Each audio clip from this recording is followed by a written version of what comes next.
भाई जो गुरु वचन पे डट गए, कट गए फंद 84 के।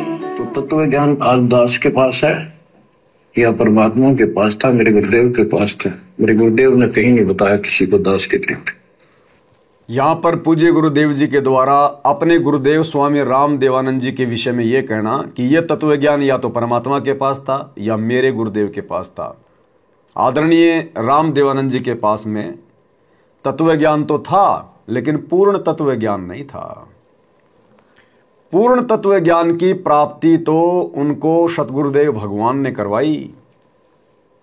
17 फरवरी 1988 को सतगुरु रामपाल जी ने उस प्यारी आत्मा आदरणीय राम देवानंद जी को अपना मुंह बोला गुरु बनाया सांसारिक दृष्टि में, जबकि आध्यात्मिक दृष्टि में सतगुरु रामपाल जी हमारे दादा गुरु जी के शिष्य थे।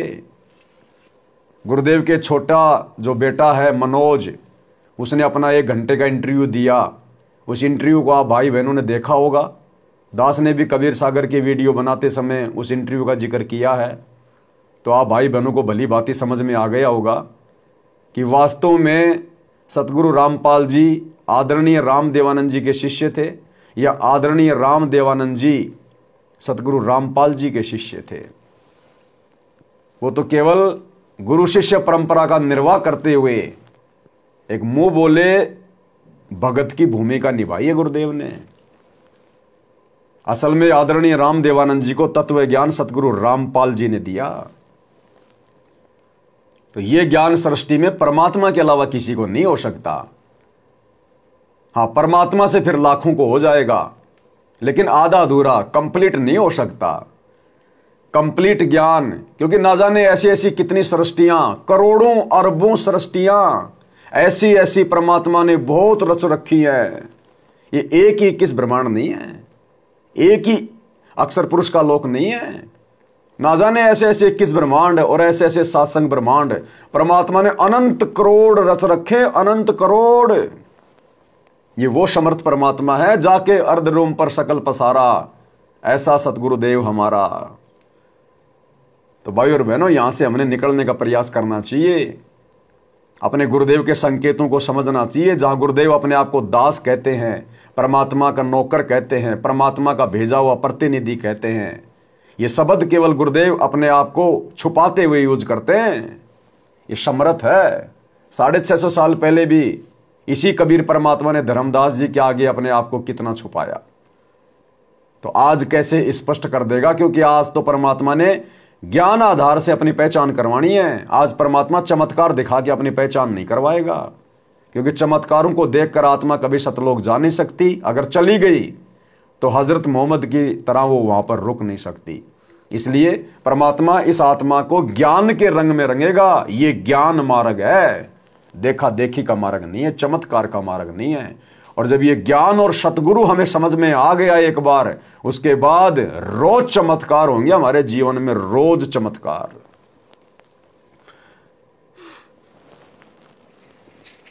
और कबीर परमात्मा ने अपने बच्चे गरीबदास को विशेष रूप से बताया, धर्मदास को बताया, लेकिन उस समय ये गुप्त ही रखना था। अब जाके इसको खोलना था। आज से पहले तो तत्व ज्ञान को गुप्त रखना था और अब इसको खोलना था। तो अब खोलने के लिए कौन आएगा भाई? खोलने के लिए कौन आएगा? कंप्लीट ज्ञान देने के लिए कौन आएगा? वही आएगा जो खुद कंप्लीट है, जो खुद समर्थ है, संपूर्ण है, परिपूर्ण है, कंप्लीट है। वही आएगा वर्तमान में। 12वें पंथ हम ही चल आवें, सब पंथों को मिटाकर एक पंथ चलावें। तो साध वचन पलटे नहीं, चाहे पलट जाए ब्रह्मांड। परमात्मा ने खुद ही आना था और खुद ही आ गए सतगुरु रामपाल जी के रूप में। धन सतगुरु उपदेश देवा, 84 भ्रम मेट ही, और तेज पुंज अन्य दे धरकर, इस विध हमको भेंट ही।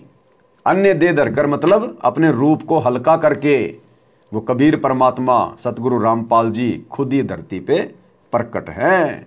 तेज पुंज अन्य दे धरकर, इस विध हमको भेंट ही। एक छोटी सी वाणी सुनाते हैं कुछ। उस परम पिता की महिमा की।